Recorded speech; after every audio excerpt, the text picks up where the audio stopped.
This is apropos.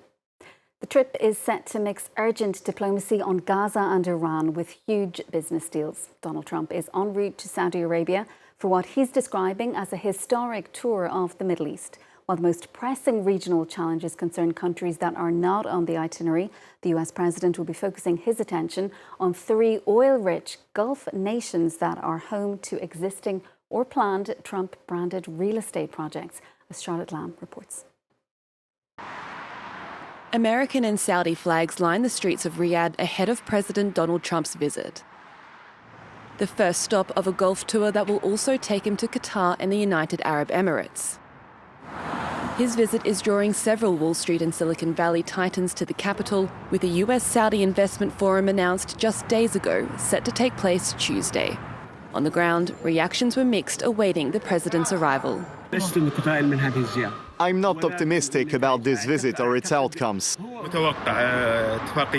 We expect significant political and economic agreements that will have a positive impact on Riyadh and the surrounding countries. In many ways, the tour is a replay. In 2017, Trump made Saudi Arabia his first foreign trip during his inaugural term. He was welcomed with a lavish ceremony and announcements of billions of dollars in investments.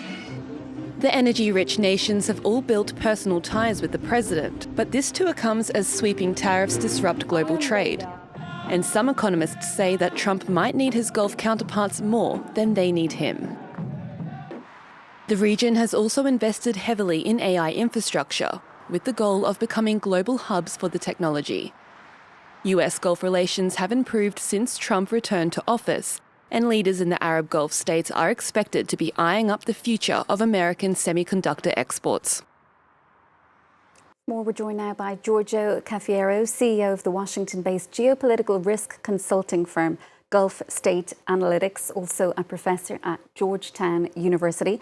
Thanks so much for being with us on the programme this evening. So let's talk about this visit then to the Middle East. What is Donald Trump's priority here? He's reportedly told advisors he wants to announce deals worth more than $1 trillion. Yeah, great to be on your program. So I think obviously with so many crises going on in the Middle East and also other parts of the world, Trump is going to be talking to the Gulf Arab leaders about ways to wind down these conflicts. He is visiting three countries, Saudi Arabia, Qatar, and the UAE, that have been important interlocutors and diplomatic bridges between different states in the region, also between the United States and Russia. So I think he's going to try to see to it that there is some progress, diplomatically speaking, when it comes to the situation in Ukraine, Red Sea security, situation in post-Assad Syria, situation in Gaza and Lebanon. I'm sure he'll be talking about the American-Iranian nuclear talks that got started last month in Muscat. And at the same time, we know that what's very important to Trump's Make America Great Again agenda is obviously growing the U.S. economy. We have many economic issues here in the U.S., and I think it's important for Trump to come back from the Gulf, having secured huge investment deals with these Gulf Arab states, so that he can have a real big win early on in his presidency. So really sort of the diplomatic issues, the security issues, as well as economic, commercial gains. These are the main motivations that Trump has for going to the Gulf right now. And just ahead of the visit, of course, as we've been reporting, Hamas has released the Israeli-American hostage Edan Alexander. How significant do you think it is that these talks to release this 21-year-old appear to have taken place without much, or if any rather, involvement from Israel? Trump, of course, isn't going to be visiting Israel during this trip. Great point that you make, and I think it sort of fits into the wider context whereby we have seen on numerous files, including but not limited to Gaza, the Trump administration appears to be sidelining Israel a little bit. And obviously, the recent ceasefire with the Houthis was a case in point. The Trump administration's decision to begin nuclear talks with the Iranians. And also there is a possibility of the Trump administration lifting sanctions on Syria. These are all examples of the Trump administration sidelining Israel and not catering to the demands of Netanyahu. I think the Trump administration is focused on trying to wind down conflicts in the Middle East, or at least not getting the U.S. bogged down in those conflicts. The Gulf Arab states seem to be helping the Trump administration toward that end. Meanwhile, it's very obvious that Netanyahu and the Israeli government is doing everything it can to try to get the U.S. into a war with Iran. And so I think what we might be seeing is a shift in the U.S. foreign policy, whereby the U.S. is not walking away from Israel, but conducting a foreign policy that's a little more oriented toward U.S. relationships with the Gulf Arab monarchies and less oriented around Israel. That's really leaving Israel more isolated than ever, isn't it? Would you go as far as to say that there appears to be a rift between Trump and Netanyahu, as some media commentators have suggested? I think that seems fair to say. I think that Trump wants to make it very clear that he is in the driver's seat when it comes to U.S. foreign policy. In various ways, he has indicated that the fact that he recognizes that there is a distinction to make between U.S. national interests and Israel's national interests. And every country is responsible for pursuing their own national interests. When it came to the issue of engaging the Iranians on the nuclear file, Israel has determined that it's in Israel's interest for the U.S. to not engage the Iranians diplomatically. The Trump team had a different assessment, or at least Trump and some members of his administration had a different assessment. They're choosing to move forward. And at the end of the day, Israel can't really do anything about this. If the Trump administration wants to make moves that Israel does not welcome, Israel does not have another country that it can turn to replace the U.S. as a top ally. I think it seems that Trump has an understanding of where the leverage exists, and that the U.S. has a leverage over Israel, not vice versa. How focused do you think he currently is on brokering a normalization deal between Israel and Saudi Arabia? Well, this is a good question. I think it's pretty clear to everybody that after the war in Gaza, the Saudis are further away from being in any position whereby they would normalize with Israel.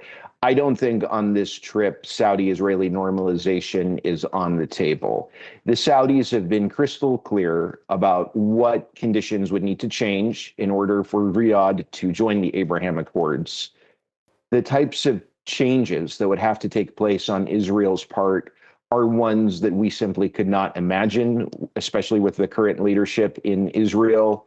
So I really do not see any other Gulf Arab state, Saudi Arabia, Qatar, Kuwait, Oman, none of the GCC states that are not currently in the Abraham Accords. I don't think we'll be seeing them joining the normalization camp anytime soon.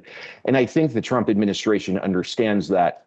However, I do think we can say that the Trump administration is probably going to be putting some energy into trying to cajole Syria and Lebanon into the Israeli normalization camp. Perhaps that's a topic for another discussion, but I think that's where the White House's normalization efforts are going to be directed throughout the remainder of this year, not when it comes to Saudi Arabia and Israel.